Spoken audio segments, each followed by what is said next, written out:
Hey guys, happy new year and welcome back to my channel. So today's video we are going to be talking about how you can finally start your lip gloss business in 2025. So guys, it's the new year. I know I have not been consistent. We not gonna mind all of that. The most important thing is I'm back for now. Okay, yeah, essentially one of the ways I wanted to come back on my channel, revamp things a bit, was to do an entrepreneurial video and share with you guys a step-by-step guide on how you can finally start your cosmetic business in 2025 if you haven't already. And if you have, I have some resources for you, some bases and stuff, so go and check out my website, the Thriving Beauty Hub, for all things business development and personal development. Let's get straight into it. The first thing you need to do is plan, make a plan. You know, a lot of these tips won't change from videos that I've created in regards to starting your lip gloss business in the past. You need to make a plan before you make any moves. So you want to plan what your business name is going to be, what business aesthetic do you want to have, ingredients you're going to need, what's your brand mission, your why are you starting a cosmetic business, like what has pushed and motivated you and inspired you in a way to want to start your own cosmetic business. So you need to brainstorm and plan everything. So this leads me to my next point, which is still within the frame of planning things, and that is to plan the inventory. So your inventory is basically all the things you're going to need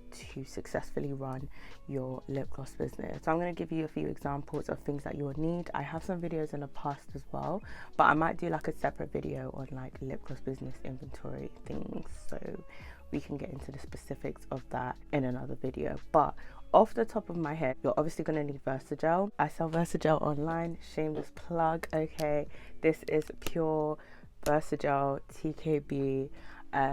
We sell it in this container, which I think is about 13 ounce.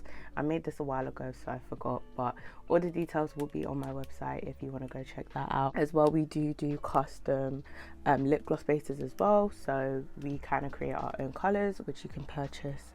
We got some rose infused ones as well, so very gorgeous baby pink color with some flower petals, some rose petals, so go and check that out if you want. Essentially, you're going to need Versagel, you're going to need lip gloss tubes, you are going to need some mixing bowls, some plastic bowls or normal bowls, whatever suits your boat. I personally use spoons, like plastic spoons, to mix, but you can use whatever you have at home. Some colorants, some mica powders, color pigments, labels, and start doing research to see how much things are going to cost, so you have a rough idea of how much your inventory will be each time you make like a big inventory purchase. So once you purchase your inventory, it's time to figure out how much you want to price your products. I have a separate video on how to price your lip gloss products, so I'm going to leave that in the cards for you to check out. But essentially, you need to be making a good amount of profit in order for your business to be sustainable. And think in the back of your head, as long as you are still making profit when you're running sales,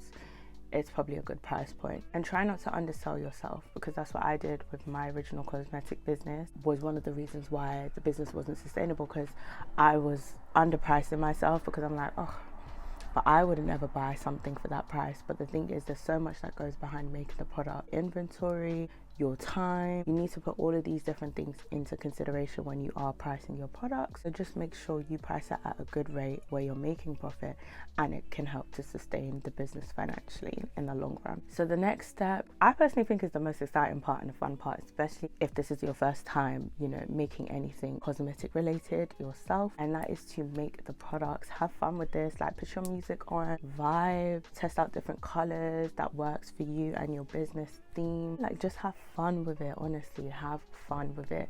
And if you're not really into making the products, I can make the products for you.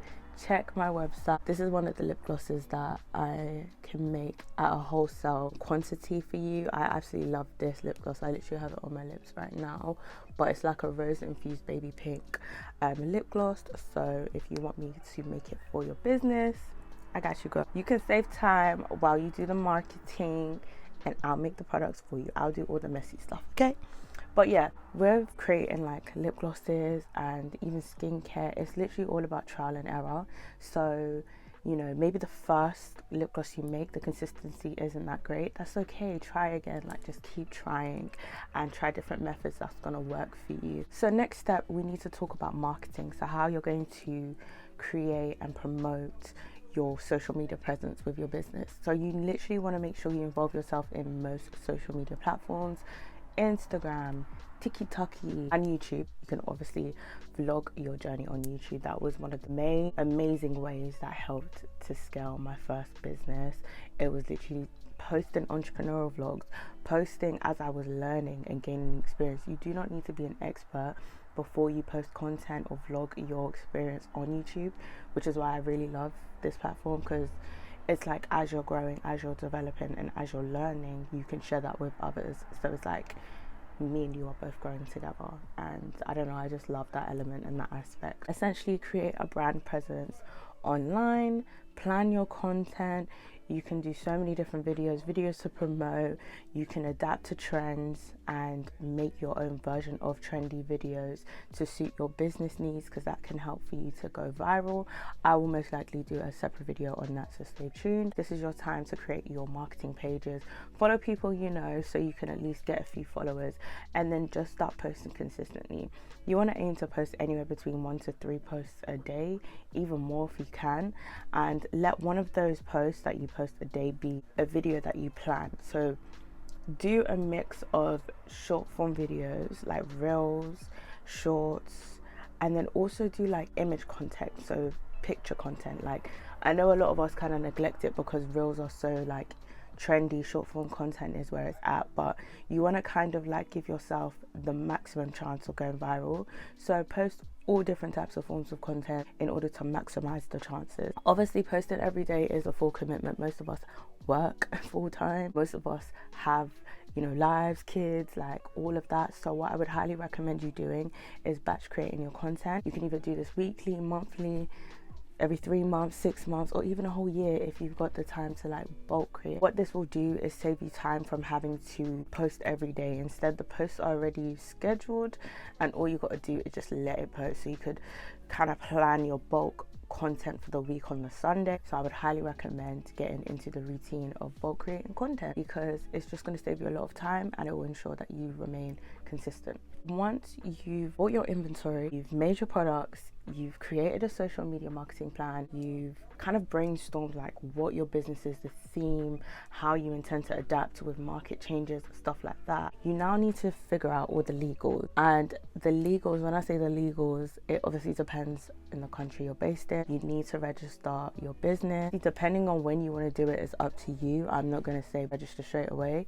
You can gauge it and see if running a business is for you, and then if you feel like this is where it's at and this is what you want to commit to, then I would definitely recommend registering your business. You can obviously register as a sole trader, private limited company. I recommend private limited company. There's so many different ways. I have an ebook on all of that you can purchase on my website if you want to find out more details. But yeah, essentially you need to register your business, and on top of that you need to get a cosmetic safety report. This is very essential, because this is just going to ensure that your products are meeting the legal requirements in order to sell to other people in your country. Once you've done that, you're literally covered. Eventually, as your business grows, you can decide to trademark your business, your brand name, so no one can steal your amazing business empire idea. And lastly, 2 things: have fun and be prepared to adapt to market changes. The market in general, whatever industry you're in, is forever changing. It's never going to be the same, and that's okay, because that's like life. Life happens, things change. You just gotta keep going with the punches, you know. You gotta and you know. So don't be afraid to adapt to the market changes. Embrace it. Always know that there's so many different resources you can use to adapt to the market. You can even use ChatGPT to help you when it comes to things changing in the market if you want that further advice. And then also just have fun. You are starting a business because you want to create a way for you to have freedom in your life. So this is something that of course you should take seriously, of course you should be consistent with, of course you should be disciplined with, but you should enjoy it too. And this is why I say don't start a lip gloss business if you don't have a passion for makeup, if you don't have a passion for lip glosses. I've loved lip glosses from the jump. Like when a babe was in primary school, I was putting that on, so it just made every much sense to have that business, try it, see if it works for me. And you know, if starting that business doesn't work for you, that's okay. You can adapt and try something new. Like, this life is literally for trial and error. You start things, you see if it works for you, and if it doesn't, it doesn't. You move on to the next. Okay, so don't beat yourself up if you try it and it's not for you. Just think, what can I do next? What can I try next that might, you know, be for me? You got this, girl. I believe in you. Believe in yourself. God believes in you. So what are you waiting for? If you need any support, resources, please do check my website, thethrivingbeautyhub.com. I have so many different resources that may help you in this journey. No, that I know will help you in this journey. So check that out. The link is in the bio. And yeah, guys, that is it for this video. I hope you guys enjoyed. Good luck with everything. Good luck with 2025. You got this. And I'll see you guys in my next video. Bye.